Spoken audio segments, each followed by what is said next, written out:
Estas son algunas de las maneras más comunes de decir perro en inglés. Pues primero la palabra perro en sí se dice dog, ya lo sabían, ¿verdad? Pero la palabra científica es canine. Canine.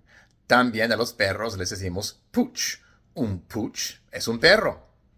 Los perros pequeños, los perros bebés de menos de un año se llaman pup o puppy.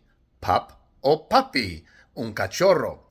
También les decimos doggy de cariño. Doggy, oh, look at the little doggy. Es como decir perrito. Y entonces ya saben muchas buenas maneras de decir perro en inglés y ese es el tip del día.